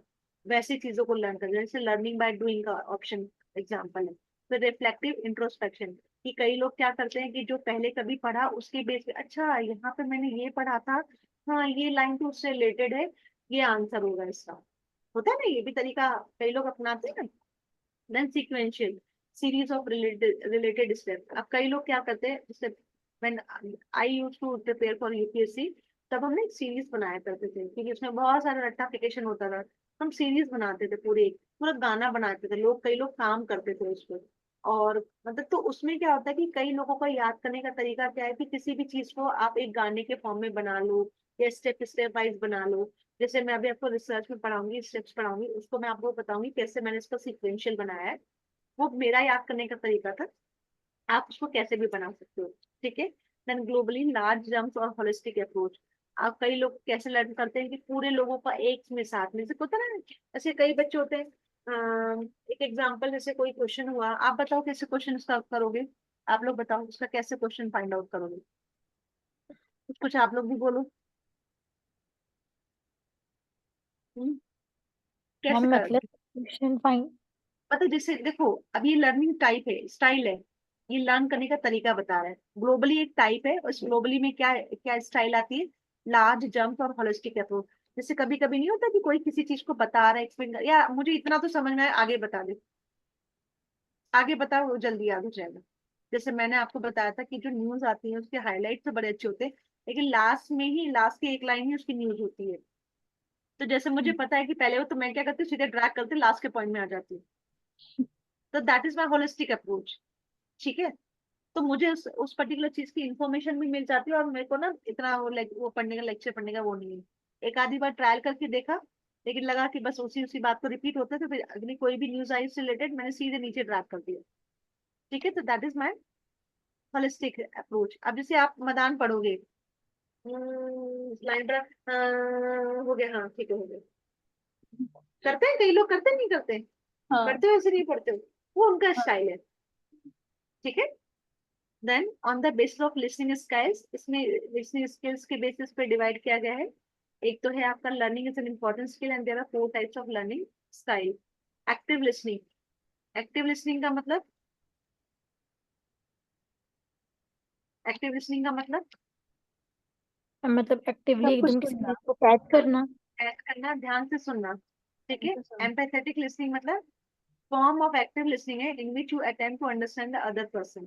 यहाँ पे आप सुन रहे हो, सब चीज कैसे करते हैं ना, हम काम कर रहे हैं और आप बोलते जा रहे हो और बोलते, मम्मा मैं इतनी देर से बोल रहा हूँ, हाँ तुम बोलते जाओ, मैं सुन रहा हूँ, या मैं सुन रही हूँ। That is active listening. तो आप देखो, आप अपने मदर को देखो, फादर को देखो, अपने रिलेशन में बड़े भाई बहन जो भी है, आप देखो कभी कभी वो लोग, आप बोलते हैं हाँ मैं सुन रहा हूँ, तो बोलता जा ना। जैसे सामने उनको लगता है कि आप मेरी बात तो नहीं सुन रही, हाँ मैं सुन रहा हूँ, तुम बोलो। होता है ना। एम्पैथिक एम्पैथिक लिसनिंग में तो one type of group listening ही होता है। जैसे कि आप हो, शिवानी है, मैं हूँ, आप, मैं आपकी बातें सुन रही हूँ। उस हाँ टाइम शिवानी जो बोलेगी वो मैं उसकी बात भी सुनूंगी। ये तो हाँ। एक one type of empathic listening भी हो जाएगा। तो वही तो कह रहा है कि जो इम्पैथेटिक है वो एक्टिव लिसनिंग का ही पार्ट है, लेकिन इसमें क्या कर रहे हो, आप दूसरे की बात को भी समझ रहे हो। आप मेरी बात तो सुन रहे हो, लेकिन शिवानी अगर कुछ बोल रही है, रेमन या भावना कुछ भी बोल रही है, तो आप उसको भी समझ रहे हो। वो हाँ understand the other person also. आपकी इम्पैथी कनेक्ट हो गई। जैसे अभी भावना ने क्या बोला कि मेरी तबीयत ठीक नहीं, तो फॉर अ मोमेंट हमारी इम्पैथी उससे कनेक्ट हो गई। हम सबने सुना कि she is not well from the last 2 days। हाँ। ठीक है। तो अभी इसी केस में मैं शिवानी का एड्रेस दे देती हूँ, ये वहां चली जाएगी। ठीक है, ये मेरी इम्पैथी हो गई उसके प्रति। है। ठीक है। Yes Then, ma'am please. वो कह रही मैम जल्दी से दो, बार बार बोल रहे हैं आप, अभी तक तो दी नहीं एड्रेस, यस रुको मैम रुको अब तक तो भावना। दिया नहीं। है। भावना का मन इतना हो गया कि मैम सिर्फ कह के इसको भेज रही है। वो बोले अब वो शिवानी सोचती है मैम तो भावना को भेज के ही रहेंगी, छुट्टी है, भेज के ही रहेंगे। मैम शिवानी बोल ही नहीं रही है तब से कि आ जा कोई नहीं। हाँ नहीं नहीं, नहीं आना बिल्कुल नहीं। आना, एग्जाम के बाद आना। हाँ, देखा मैम शिवानी शिवानी मैम नहीं। नहीं बोलेगी। हाँ शिवानी नहीं बोलेगी, एड्रेस नहीं देगी वो। नहीं बोलेगी, वो मुझे पता, हम कोई नहीं, शिवानी का मैम एड्रेस है। एग्जाम के बाद क्या पता शिवानी तो फोन उठाए ना उठाए। मैम अरे यस पहले मैम पहले तो हम फिर लोग क्या खाने लगे। करेंगे। नहीं, ऐसा यार मत भाई। समझना, फोन नहीं उठाएंगे। नहीं मैम हाँ हम आप एड्रेस दे दोगे, हम गूगल मैप से चले जाएंगे उसके घर। चले मैम जाएंगे। दरवाजे पे ही मिलेंगे मुझे लग रहा है। हाँ हाँ, वही मिलेंगे हम। वैसे भी देखो इतना ज्यादा वो कुछ, मेरे को तो देखो टिकट विकेट कराने का इतना झंझट भी नहीं रहता, मेरे को आदत है डील करने की ना टीटीओ से, मतलब क्योंकि मेरा एजुकेशन हमेशा बाहर हुआ ना, तो हम साल में 2-3 बार तो घर जाते ही थे। जब गर्मी की छुट्टियां आई, दिवाली वेकेशन वगैरह में जाते ही थे, तो एंड टाइम में डिसाइड होता था कब जाना है, उठाया बोरिया बिस्तर और सीधे जो उस समय तो हम जनरल उसमें जाते थे, स्लीपर्स में, एसी में तो आदत अभी बड़ी है, मतलब बच्चे होने के बाद स्लीपर्स में जाते थे, सीधे देखते थे कौन सी नीचे वाली सीट साफ सुथरी है, वहां पे एक चादर बिछा देते थे और बैग रख देते थे, कहते थे ये सीट पे कोई नहीं बैठेगा, उसके बाद अपने आप हैंडल हो जाते थे बस। मैंने तो बहुत ट्रैवल किया है ऐसे, तो मुझे इतना डर ही नहीं लगता, वो तो मैं वैसे ही पहुंच जाऊंगी, चिंता मत करो। मैंने ऋषिकेश अप डाउन किया है, सुबह गई हूँ रात को घर आई लगातार, तो ऐसे ट्रैवल तो ऐसे आदत है, कोई छोटी मोटी तो हम पहुंच भी जाएंगे शिवानी, चिंता मत करो, पर मेरे साथ में बैगेज भी आएगा, मेरे हस्बैंड भी आएंगे, मेरे बच्चे भी आएंगे, क्योंकि उनके बिना मैं जाती नहीं हूँ कहीं। हाँ हाँ पर मैम मोस्ट वेलकम। मोस्ट पर वेलकम, कमरा बट एक मैम कम आफ्टर द कमरा एक एग्जाम। ही है। पर कमरा एक ही है एग्जाम्स के बाद। कोई बात नहीं यार, कमरा वहां की तो हवाई इतनी अच्छी कि बाहर गद्दा डाल देंगे, सो लेंगे, उसमें क्या है। हाँ हाँ मैम, वैसे भी और सिर्फ मैं अकेली रहती हूँ, कोई परेशानी नहीं, आराम से बहुत स्पेस है। आराम से आ जाएंगे, सही है। खाना तुम बना लेना। खाना तो हम हाँ सब मिलके बनाएंगे यार, खाना नहीं खाना नहीं मैं बना के खिला दूंगी, ठीक है। निवेदिता निवेदिता मेरा चूरमा निकालने की कोशिश में, खाना तो नहीं नहीं, अरे सब मैं बना के खिला दूंगी तुम लोगों को, अच्छा अच्छा खाना, चिंता मत करो, खाना बनाने में तो मैं एक्सपर्ट हूँ, अपने बच्चों को बना के खिलाती हूँ, तुम लोगों को भी अच्छा बना के खिलाऊंगी, ठीक है। यार कितने सबकी बातें हमने सुन ली, क्या हुआ, ये हमारी एम्पैथेटिक लर्निंग लिसनिंग हुई। हम्म, सबकी भावनाओं का ध्यान में रखते हुए हमने सबकी बातें सुन ली। देन इवैल्यूएटिंग लिसनिंग और क्रिटिकल लिसनिंग, इसमें क्या है, in this the listener evaluate the accuracy, meaningfulness and utility of the speaker message, ठीक है। अब आप कोई लेक्चर देखने जाते हो, सुनते हो, समझते हो, आप देखोगे उन लेक्चर्स में कभी ना कभी कोई ऐसी लाइन होती है जो आपको याद हो जाती है, because that is your interest point, तो आप क्या करते हो, उन्हीं चीजों पे ज्यादा फोकस करते हो, मतलब आपके लिए दो वो लेक्चर वो बात सबसे इंपॉर्टेंट होती है, लेकिन कोई एक आधी चीज ऐसी होती है जो आप इवेलुएट करके उसकी यूटिलिटी को समझते हो, कि अच्छा इसका मतलब ये था, ठीक है, तो that is your evaluating listening. Then appreciative listening means listening for enjoyment, involve seeking situation involving relaxing fun and emotionally stimulating the information, जो हमने थोड़ी देर 1 सेकंड पहले करी, ठीक है। अप्रिशिएटिव लिसनिंग करी कि नहीं करी, थोड़ा एंजॉयमेंट भी किया, सिचुएशंस को हैंडल भी किया, रिलैक्स भी किया, ठीक है, इमोशनली स्टिमुलेटिंग द इंफॉर्मेशन भी, और इमोशनली और फन वे में हमें शिवानी ने बता भी दिया कि अभी आने की कोई जरूरत नहीं, जिसको आना दिसंबर के बाद आए, ठीक है, बता दिया ना इसने हमें, कोई जरूरत नहीं अभी आने की, जहाँ हो वहीं पे बैठे रहो, दूर के हल्द्वानी नहीं, कहाँ पे हो अभी आप, हल्द्वानी नहीं, नहीं मैम नैनीताल। प्रॉपर नैनीताल में हो आप। हाँ मैम प्रॉपर मार्केट एरिया। अच्छा, ये जो आपका लेक वेक है उसके आसपास है। हाँ मैम ये लेक तो ऐसे दिखती है ब्रांड आगे से। अरे यार, अब तो आना ही पड़ेगा, फिर तो देखो घर ढूंढने की जरूरत नहीं है, एक माइक उठाएंगे वहीं से चिल्ला देंगे शिवानी सत्ती कहाँ पे रहती है भाई, वैसे भी इतना बड़ा है नहीं, वहां के होटल वालों का पता नहीं, निकलवा लेंगे वो किससे, डायरेक्टरी से। हाँ मैम मैम आप लोग बिल्कुल। मिलके हमारे वेस्ट बंगाल चलो। हाँ दुर्गा हाँ, पूजा वेस्ट दुर्गा, बंगाल चलो। अच्छा हम लोग आप सब जा रहे हो मिलके। दुर्गा पूजा पे, दुर्गा पूजा हाँ पे जा रहे हो, हाँ अच्छा मैम। तो कब जा रहे हो। मैम मैं मेरा रिजर्वेशन नहीं मिल रहा था, मैं जल्दी जाऊंगी, 3 तारीख को मिला है मेरा अच्छा, रिजर्वेशन, तो मैं आओगे तीन कब। तारीख आऊंगी। मैं नवंबर तक 10 तारीख हो जाएगा, 10-11। अच्छा, क्लास तो कर लेना मैं लेकिन। क्लास में घर से ही करूँ। हाँ हाँ ठीक है, कोई बात नहीं, क्लास कर लेना, एंजॉय दुर्गा हाँ पूजा ऑल्सो, ठीक है। हाँ। आप लोगों की दुर्गा पूजा होती है, हमारे व्रत होते हैं। हाँ लेकिन बंगाल भी बहुत अच्छा है मैम, हाँ, क्योंकि मेरी जो हमारे साथ जो बच्चे थे ना हम्म, ग्रेजुएशन में, जो हमारे साथ मतलब एक लड़की थी गायत्री बेरा, तो वो भी वहीं की थी, वेस्ट बंगाल। तो वो एक बार सर ने मंगाया था रसगुल्ला, वहाँ का फेमस है ना। हाँ, हाँ अभी निवेदिता आप लेके आना, ठीक है, मुझे फोन कर देना, यस मैं यहाँ से मैम। पिक करा लूंगी, ठीक है। मैम आप लोग सब चलो मेरे साथ। अभी सब दुर्गा चलेंगे आराम से, आराम से, आप अभी दुर्गा एंजॉय करके आओ, एग्जाम के बाद फिर चलेंगे आराम से, अभी आप ही का रिजर्वेशन बड़ी मुश्किल से हुआ, नहीं तो पता चला हम लोग ही लटक गए वहां पे सब लोग हैं, क्योंकि इस समय बहुत रश होता है ना आप लोगों का इस घर पे। हाँ। ठीक है, चलो अब on the basis of thinking skill, कि उसकी जैसे सोचने की क्षमता होगी एक लर्नर वैसे ही चीजों को लर्न करेगा। तो कौन कौन सी है? Reflective thinkers, very new view new information with respect to the subject, related new information to the past experience, always ask why, examine their feeling about what they are learning. Reflective का मतलब क्या होता है? Reflection डालना, तो जो उसने पहले कभी कुछ पढ़ा था उस नई इंफॉर्मेशन को लिया और उसके बेस पे उसने क्यों का क्वेश्चन पूछा, अच्छा ये ऐसे क्यों। ठीक है, तो वो आपका एक रिफ्लेक्टिव थिंकर है जो चीजों को रिफ्लेक्शन के जो उसने पास में पढ़ा था उसके उसके बेसिस पे वो नई इंफॉर्मेशन को कनेक्ट करेगा और उसमें से अगर उसको कोई क्वेश्चन समझ नहीं आता ही विल आस्क व्हाई। तो ये एक उसकी स्किल है। Then creative thinker, like to play with new information, ये भी आस्क करेगा why, create their own solution and shortcut. जो क्रिएटिव थिंकर्स होता है वो क्या करता है, आप देखोगे कभी अभी आजकल तो खैर बच्चे कम ऐसा हो गए, पहले के बच्चे क्या करते थे, जो उनके गाड़ी खिलौने होते थे ना उनको तोड़ करके उनके अंदर का जो पुर्जे उर्जे होते थे ना उसको देखा करते थे। ठीक है, याद है पहले कभी, लेकिन अब आजकल के बच्चे वो नहीं करते, आजकल के बच्चे मोबाइल में चीजों को देखते हैं, तो वो क्या है, वो उनकी क्रिएटिव थिंकिंग है, उसके बेसिस वो चीजों को सोचते हैं। जैसे कई चीजें होती है मुझे नहीं पता होती पर मेरा बड़ा बेटा मुझे बताता है, मम्मा आपको पता है ये है। मम्मा पहले बीच में उसको नासा का और यहाँ का रॉकेट लॉन्चिंग का ये सब बड़ा इंटरेस्ट था, पूरी मूवी बैठे बैठे उसने देख डाली और वो सारी चीजें मुझे बता देता था। तो वो क्या होता है, वो उसका क्रिएटिव थिंकिंग का लेवल है कि वो उस तरीके से चीजों को सोचता है। Then practical thinkers, they always look for the factual information, seek the simplest and the most efficient way to do their work, not satisfied until they know how to apply their new skill to their job or the interest. अब जो practical thinkers क्या होगा, उसको हमेशा हर एक चीज के पीछे ना जानने की जिज्ञासा होगी कि वो क्या करेगा। प्रैक्टिकल, कि हम कहते हैं ना कि जैसे एक एग्जाम्पल है छोटा सा, पहले ये आइडिया किसी को भी नहीं था, हम जब छोटे थे तो हम जब रोटी बेला करते थे तो हमारी रोटी के अलग अलग शेप बन जाया करते थे। ठीक है, लेकिन आज के टाइम पे लोग क्या करते हैं, रोटी जैसी तैसी बेली उसको कटोरी से या बड़ी प्लेट से कट कर लिया, अपने आप गोल हो गई। तो ये क्या है, ये उनका प्रैक्टिकल थिंकिंग वे है, पर वो चीज हमारे दिमाग में उस समय नहीं थी।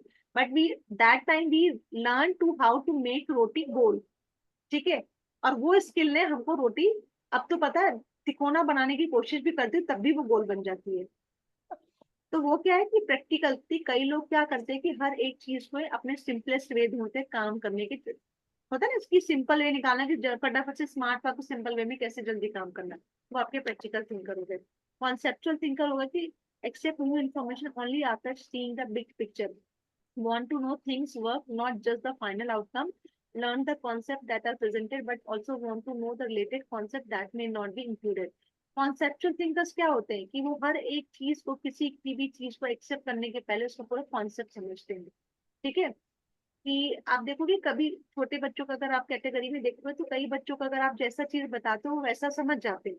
ठीक है, लेकिन कई बच्चे सोचते हैं कि ऐसा क्यों, तो जो ऐसा क्यों होता है तो वो क्या करते हैं, चीजों को लर्न करते हैं कॉन्सेप्ट को क्लियरिटी देते हुए।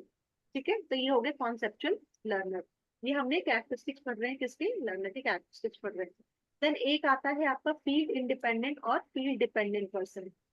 फील्ड इंडिपेंडेंट और फील्ड डिपेंडेंट में सिर्फ एक ही मेजर डिफरेंस है। फील्ड इंडिपेंडेंट पर्सन क्या है, ये कंटेक्स्ट है सराउंडिंग का, फील्ड एक क्या होती है जहाँ पे आप आसपास के सराउंडिंग में पढ़ रहे हो।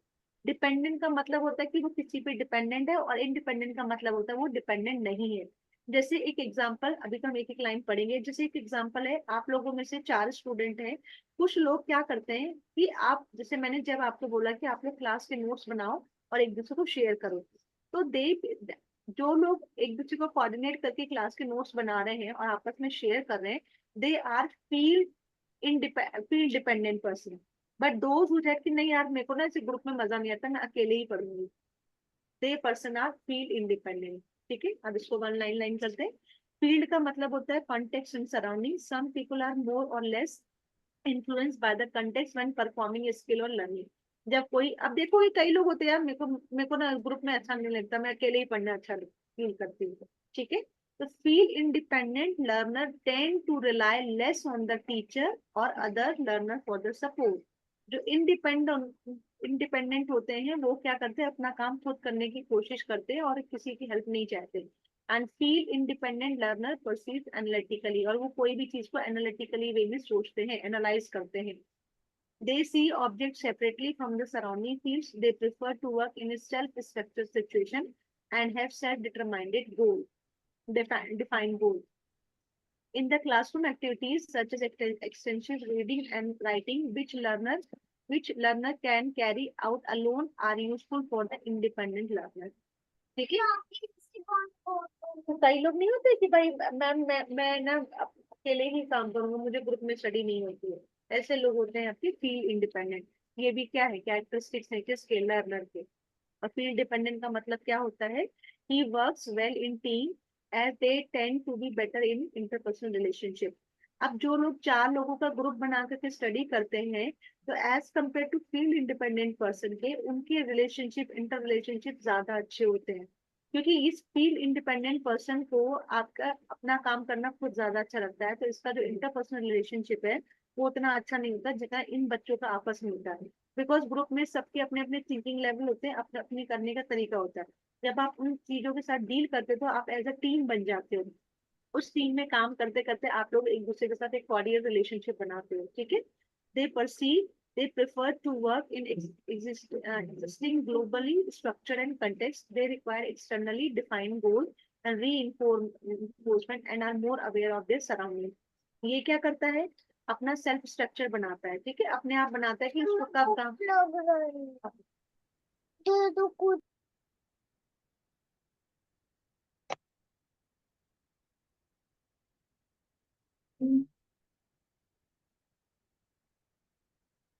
आज स्कूल से जल्दी आ गया है ना, कुछ एक्टिविटी थी सर स्कूल में, जल्दी भेज दिया स्कूल वालों ने वापस।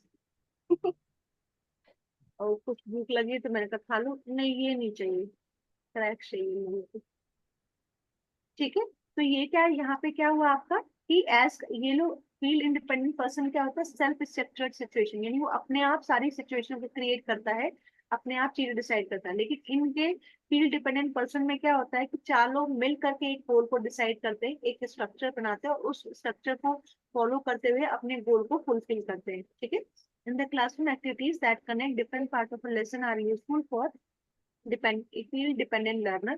Example, learner can discuss what they know about a topic, predict content, look at and listen to the related material. अब यहाँ पे क्या है, 2 से 4 लोग हैं, एक टीम है, आपस में एक दूसरे के साथ आप अपने टॉपिक को डिस्कस करते हो, तो आपके पास कंटेंट की अवेलेबिलिटी ज्यादा हो जाती है। ठीक है, और या फील्ड इंडिपेंडेंट में ये होता है कि वो किसी के साथ कनेक्टेड नहीं होता है, तो वो क्या होता है, उसके पास जितना नॉलेज है वो उतना ही नॉलेज इनपुट उसमें डालता है।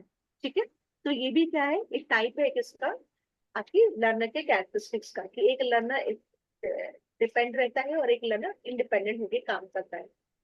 देन अब आता है आपका adolescent and adult learner. Adolescent learner क्या होता है, एडोसलेंट का मतलब क्या होता है, to emerge, to achieve identity, it is a time for the maturing of mind and behavior. It is not an age, but a stage into three major stage. ठीक है, अब एडल्ट तो मैंने आपको बताया कि 25+ होती है, लेकिन उसके पहले की जो एज होती है वो आपकी एडोसेलेंट कहलाती है। कि अब क्या कर रहे हो, आप में चीजें अलग अलग चीजें आ रही हैं, आपकी बॉडी में चेंजेस आते हैं, आपका फिजिकल लेवल पे चेंज आता है, आपका मेंटल लेवल पे चेंज आता है, आपका इमोशनल लेवल पे चेंज आता है, आपकी चीजों का देखने का नजरिए में चेंज आता है। ठीक है, तो इसीलिए एडोसेलेंट को 3 स्टेजेस में डिवाइड किया गया है। और WHO कहता है कि जो एडोसेलेंट एज है वो आपके 10 से 19 तक के ईयर्स की मानी जाती है। ठीक है, तो जितने भी 3 3 वाले हैं वो आपके एडोसेलेंट एज में आएंगे। तो जो अर्ली एडोसेलेंट एज है वो आपकी 10 से 13 साल स्टार्ट होती है, जिसमें क्या होता है, want to independence, privacy, to chance of conflict. मतलब जैसे ही आपका 11 12 साल का बच्चे देखोगे, आप उनको एक, आपका बेटा हो या बेटी, प्यार से पप्पी दे दो उसको, अरे मम्मा ऐसे मत किया करो दोस्तों के सामने, क्या होता है, दे फील शाय, कि अब उनको उनको ना प्राइवेसी चाहिए होना शुरू हो जाती है। ठीक है, तो उस वजह प्राइवेसी के चक्कर में क्या होता है कि उनको आप कह नहीं सकते कि आप ये काम कर लो ये काम कर लो। अब जैसे मैं अपने बेटे के बारे में बता रही थी, 11 11 ईयर्स, ना ही सेट की मम्मा मैं बात लूंगा तो अब अंदर से कुंडली लगा के लूंगा, पर पहले नहीं होता था। This is the change, it automatically comes, age बार पे आएगी ही आएगी। ये आपके में भी आई थी, हमारे में भी आई थी, और आगे आने वाले भी जनरेशन में आएगी आएगी। क्योंकि इनमें कुछ हार्मोनल चेंजेस होते हैं जो इन सब चीजों को आपको आगे के लिए बोलते हैं। ठीक है, तो यहाँ पे आप इंडिपेंड, अभी मेरे को कल बोलता है कि अब आप ना, मुझे साइकिल मेरे पास पड़ी है, उस साइकिल को ठीक करा दो, और आपको कोई भी चीज चाहिए होगी तो मुझे बता देना, मैं जाके ले आऊंगा। मैंने कहा ठीक है, अब मैं बड़ा हो गया हूँ मम्मा, अब मैं लेके आ जाऊंगा। तो क्या हुआ, अब इंडिपेंडेंस है, अगर पापा इधर उधर जाते हैं तो आप मेरे को बोल दिया करो, मैं ले आऊंगा। तो यहाँ पे उसकी चीजें दिखना शुरू हो गई हैं। ठीक है, देन एक मिडिल एडोलसेंट एज हो गई है 14 to 17, born for the self image, अरे मेरे बाल अच्छे हैं कि नहीं है। ठीक है, आप अपनी गर्ल्स में भी देखोगे, बड़े अच्छे से टिप टॉप होके जाने की कोशिश करोगे। ये उस स्टेज में आती है। देन एक लेट एडोलसेंट एज आती है, 18 से 21 साल, ट्रांसफॉर्मेशन टुवर्ड द एडल्टहुड। अब यहाँ पे क्या होता है, आप बड़े की एज में आना शुरू हो जाते हो।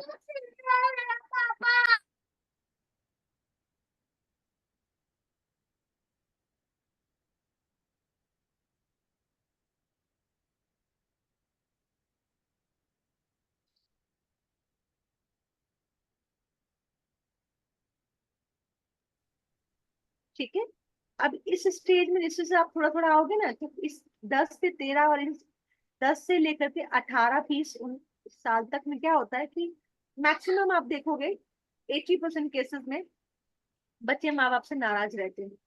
उनको लगता है माँ बाप जो बोलते हैं वो जेल का खाने की तरह के बोलते हैं।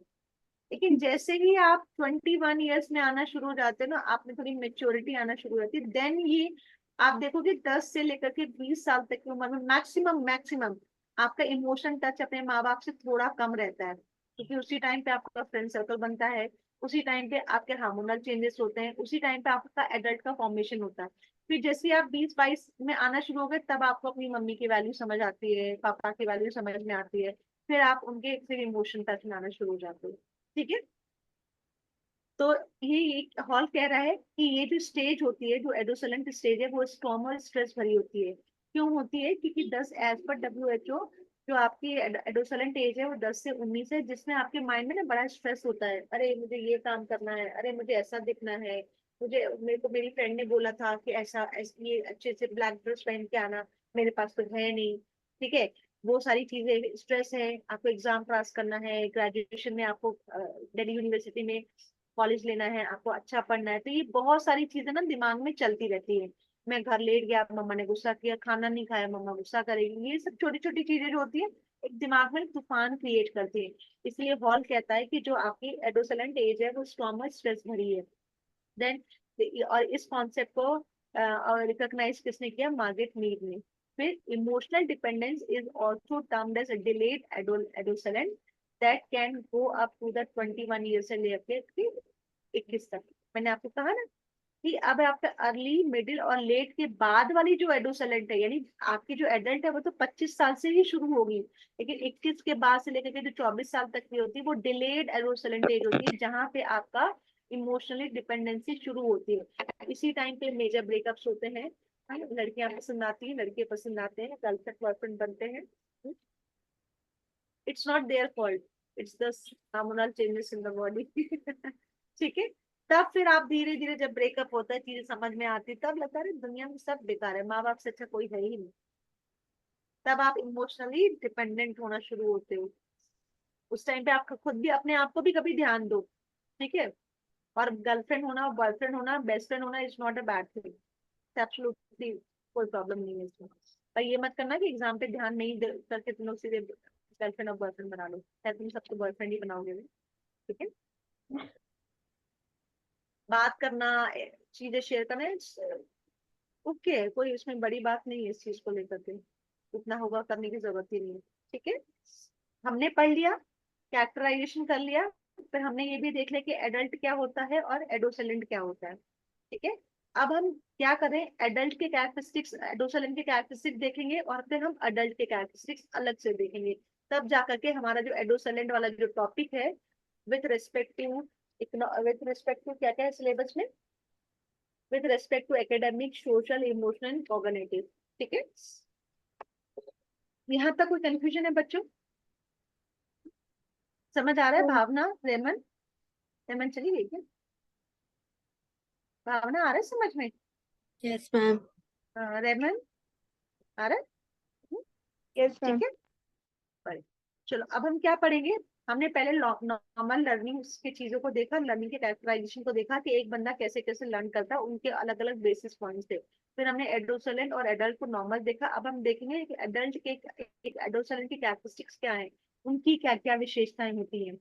इंटेलेक्चुअल डेवलपमेंट इंक्लूड्स, ठीक है, abstract thinking in place of concrete thinking, and intensive curiosity, high achievements when engaged और challenge, prefer active learning experience over passive learning, during learning activities interested in interacting with peers। मैंने आपको बताया एडोसेलेंट as क्या है, 10 से आपकी 19। 19 में उसका इंटेलेक्चुअल डेवलपमेंट कैसे होता है, आपकी जो थिंकिंग है थोड़ी कंक्रीट एब्स्ट्रैक्ट की तरफ जाना शुरू होती है। एब्स्ट्रैक्ट का मतलब गोल से आप थोड़ा सा पार्ट में जाना शुरू करते हो, हर एक चीज को जानने की क्यूरियोसिटी होती है, ठीक है। इंप्रेशन जमाने की जल्दी जल्दी होती है, क्योंकि इस टाइम पे ऑटोमेटिकली आपकी ना हर चीज को काम करने की जल्दी जल्दी मची रहती है। तो आप क्या करोगे, एक्टिव पार्टिसिपेशन करोगे कि जल्दी जल्दी से चीजों को मैं लर्न करूँ। आपका high achievement when engage and challenge, आप चाहोगे ज्यादा से ज्यादा चीजों को आप अचीव कर पाओ। और इस लर्निंग के टाइम पे क्या करोगे, आप कोशिश करोगे कि आप ज्यादा से ज्यादा लोगों को आप ज्यादा से ज्यादा लोगों के साथ इंटरेक्शन हो, ठीक है। देन सेल्फ रिफ्लेक्टिव एबिलिटी में क्या होगा, demand the relevance in what is being taught and learning. अब आप क्या करोगे, आप एडोसेलेंट में 10 19 है, कोई 18 की एज में, कोई 19 की एज में, कोई 15 की एज में, तो 15 16 17 तक बच्चे 7th 8th 9th 10th पढ़ लेते हैं। तो उस 9th 10th 8th में सिलेबस इतना ज्यादा होता है कि आप सारी चीजों को रट्टाफिकेशन नहीं कर सकते हो। तो what ever you have gone through with the topics, आप क्या करोगे, वो सेल्फ रिफ्लेक्टिव यानी रिफ्लेक्शन लाना शुरू करोगे, वो एबिलिटी डेवलप होना शुरू हो जाती है, ठीक है। देन सोशल डेवलपमेंट कैसे होता है, changing the behaviour after that of older student, not necessary that of the parents, ठीक है। अब जैसे से आप बढ़ते जाते हो वैसे वैसे आपका जो चेंज होता है, बिहेवियर में चेंज आना शुरू हो जाता है after that of older student, not necessary that of the parents. मतलब थोड़ा थोड़ा ओल्ड होता है लेकिन पूरा पेरेंट्स की तरह नहीं हो पाता। In search of social position with peers, experimenting with ways of acting and talking in the process। अब आप क्या करोगे, बीच में बोलना शुरू कर देते हो, अरे मैं भी जानता हूँ, मैं मेरे को बताना है ना लोगों को, मुझे पता है, ठीक है। तो हम बीच में बोलना शुरू कर देते हैं और हमें झाड़ पड़ जाती है घर से भी और स्कूल से भी कि बीच में मत बोला करो, ठीक है। देन इन इन विजिबल और invisible ways exploring of sexual identity, आप इन चीजों पे भी थोड़ा अट्रैक्ट होना शुरू हो जाते हो, ठीक है। Than feeling intimate and frightened by the previous school experience.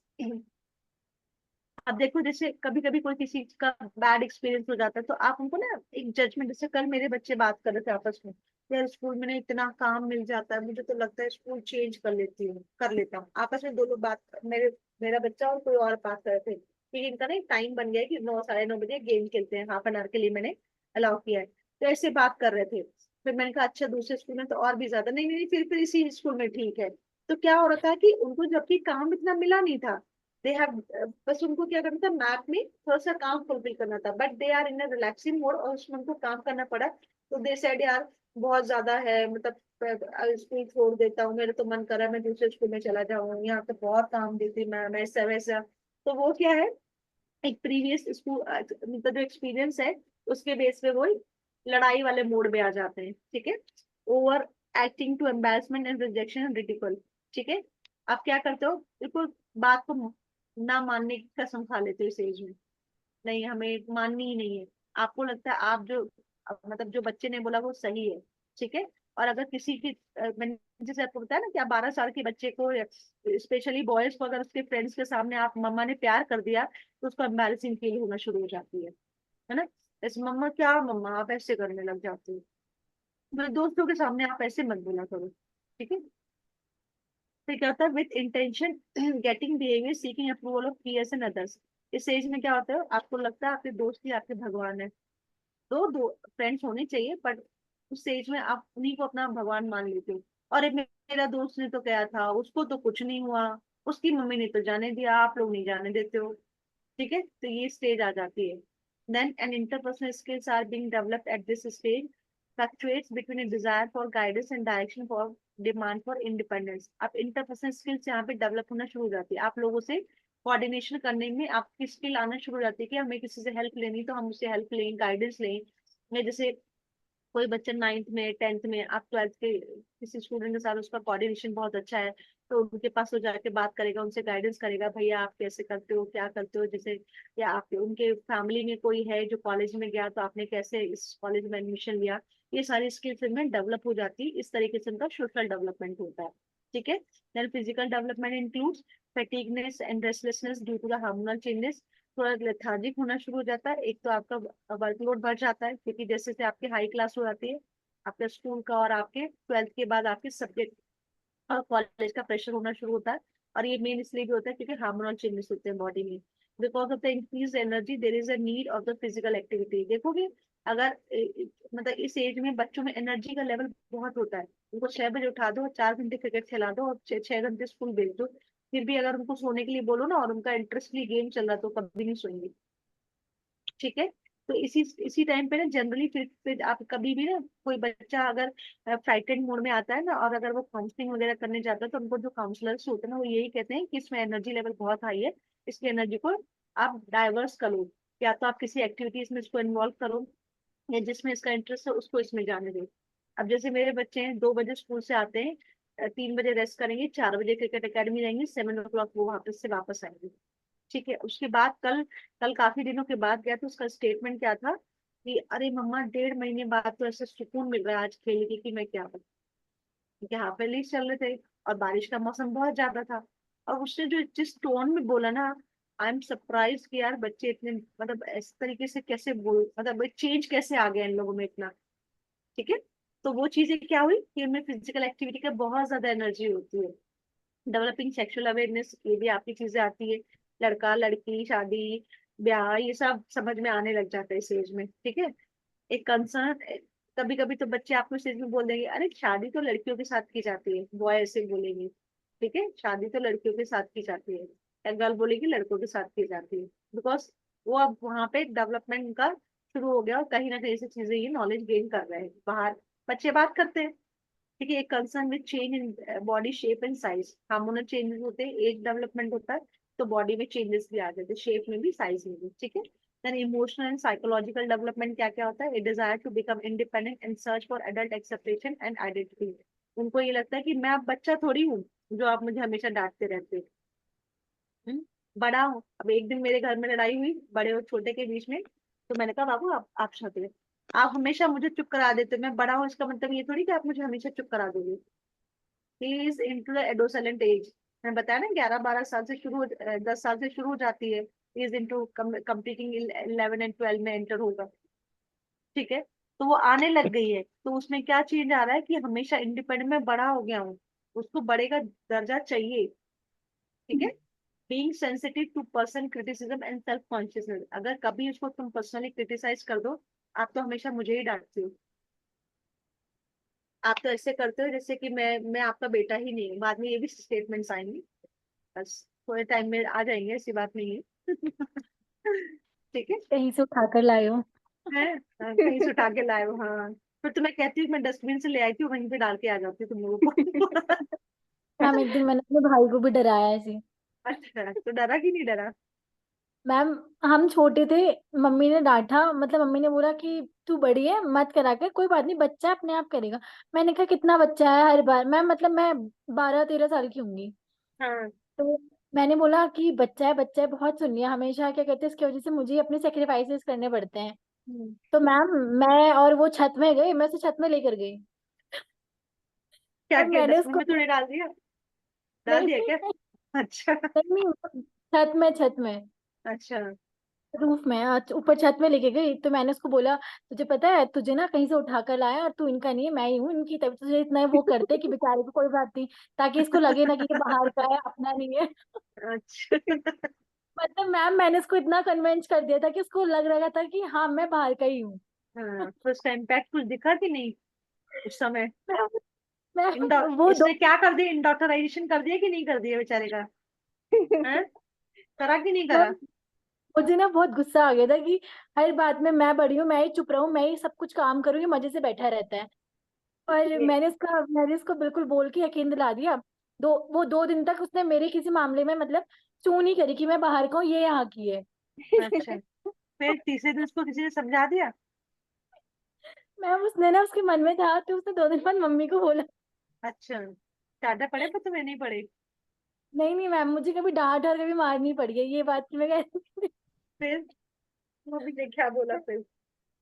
तो फिर मैम मम्मी को भी पता ही था, तो मतलब तो मम्मी हंस रही थी। मम्मी ने मुझसे बोला तूने ऐसा बोला, क्या कहते, मैंने कहा हाँ, फिर मैंने कहा हाँ, हमेशा मैं ही का सारा काम करूँ, मैं ही ये करूँ, मैं ही वो करूँ, ये कुछ नहीं करता है। और मैं बड़ी बड़ी, मतलब मुझे बड़े का कुछ मिलना भी तो चाहिए कि मैं बड़ी हूँ, हाँ, ही मेरी बात सुने। और मैम एक तो भाई लोग होते हैं कि मारते हैं, छोटे भाई लोग। तो छोटे तो बच्चे कोई भी हो ना मारते हैं, छोटों हाँ, के ना और हाथ चलते हैं बड़ों के ऊपर। मैम बड़े मार खाते हैं, अब मैं हमेशा मार खाऊं और वो मारे। हाँ, सही है। उठा के किसी दिन क्रिकेट की किट मत मार देना भाई।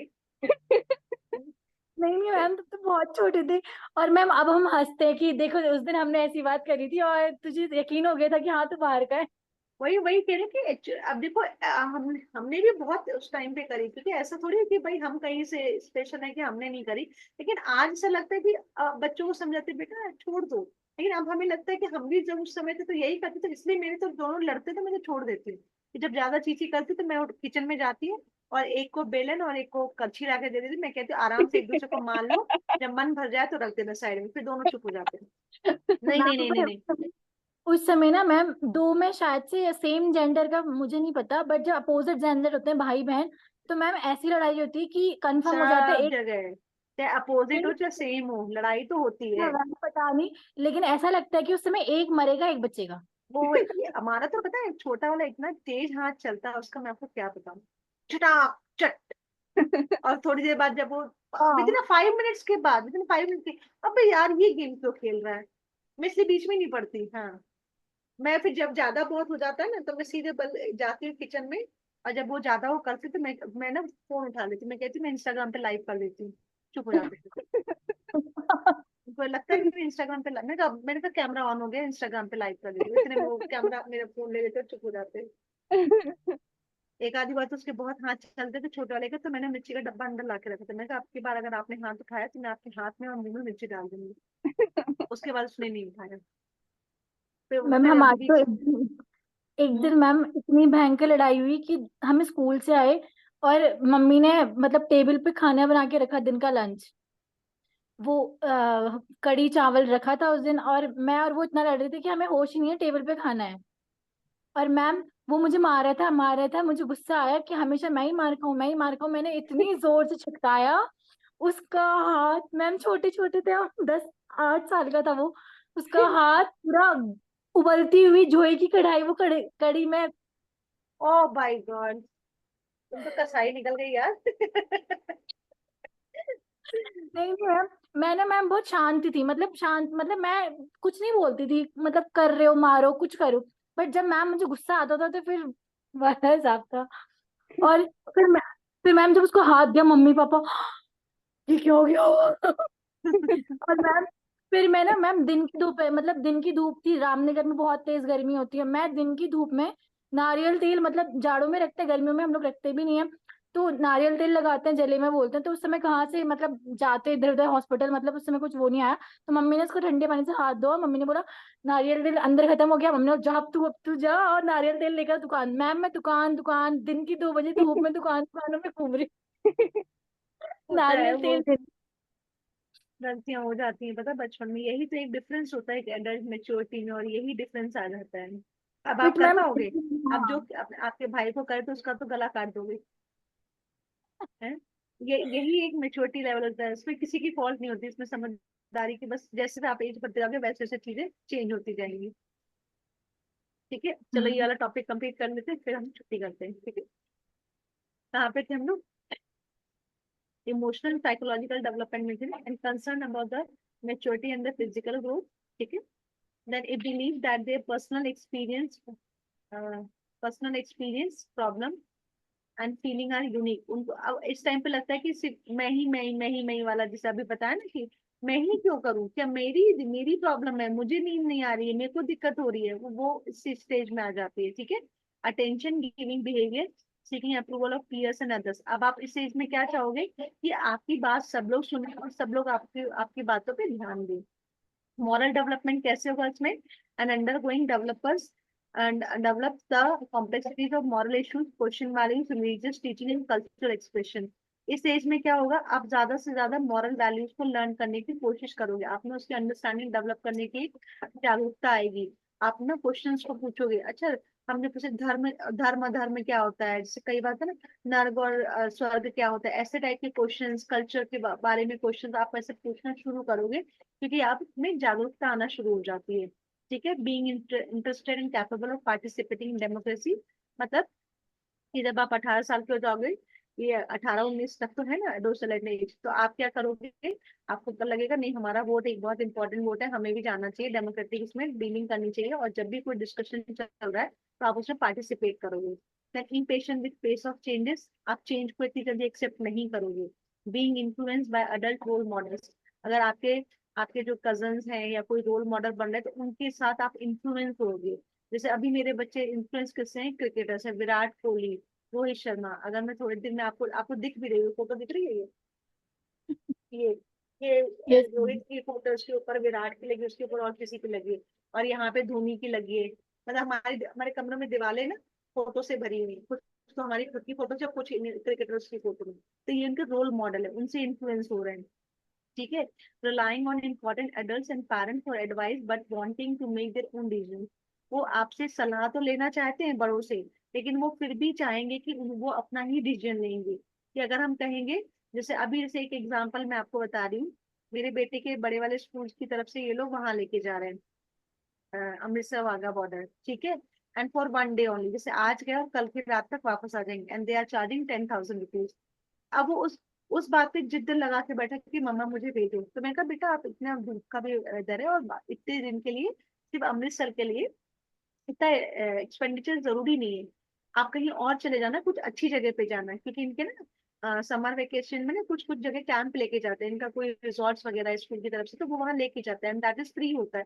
और वहाँ का वेदर वेदर भी ना काफी अच्छा था, इधर साइड सोनीपत के साइड से लेके जाते हैं, और फार्म हाउस में वैसे ही आपका पीस होता है एनवायरमेंट। तो अभी क्या है, वो मेरी बात तो सुन रहा था, लेकिन फिर भी वो मेरे पे जिद पे अड़ा हुआ था कि नहीं मुझे जाने दो। He wants to make his own decision. ठीक है, then judging other quickly but acknowledging one's own fault slowly. दूसरी की चीजों को तो जज कर दे, आपने ऐसा कर लिया, लेकिन अपनी गलतियां नहीं मानते। ठीक है, and show compassion and are vocal for those who are downtrodden or suffering and have a special concern for animals and environment issues. अब धीरे धीरे क्या होता है, इस एज में आप ना एनवायरमेंट के बारे में अवेयरनेस आना शुरू हो जाते हो। आप कहते हो ना, मैम ने कहा है कि बाहर कचरा नहीं फेंकना, कचरा आपको डस्टबिन में डालना है। ठीक है, तो whenever you sharpen your pencil, put that sharpen जो वो उसका होता है वो आप डस्टबिन में डालो। और एनवायरमेंटल इश्यूज के बारे में आप चीजों को अवेयर करना चाहते हो। आप देखोगे जनरली जो 10 to 19 एज के बीच में जो बच्चे होते हैं, उनको उस एज में बच्चों को एनिमल्स पालने का ज्यादा शौक हो जाता है। आप ध्यान दो अगर इस बात को तो। ठीक है, उस समय जिद करते हो, बात अलग बात है कि वो हम लोग नहीं अलाउ करते हैं कि अभी पहले तुम लोग तो पल जाओ, फिर जानवर पालेंगे। ठीक है, तो वो इस स्टेज में आना शुरू हो जाते हैं। ठीक है, तो अभी हम एडल्ट लर्नर अब हम मंडे को करेंगे, कल हम क्लास नहीं लेंगे। ठीक है, क्योंकि कल शायद 11 o'clock मैम लेंगी, पहले टेस्ट होगा ना आपका कितने बायोलॉजी, बजे से होगा मैम? 11 o'clock ले लेंगे टेस्ट। अच्छा। ठीक है, 11 o'clock ले, एक बार मैं ना कंफर्म भी करती हूँ, यूनिट कंप्लीट हो गई आप लोगों की? Yes ma'am. यस हो मैम। गई ना, कल लास्ट हाँ लेक्चर था ना, हाँ हाँ यस मैम। आज से नई यूनिट शुरू होगी ना। हाँ यहाँ हाँ। यहाँ तो कोई कंफ्यूजन है बच्चों? नहीं। मैम। समझ आया? हाँ मैम।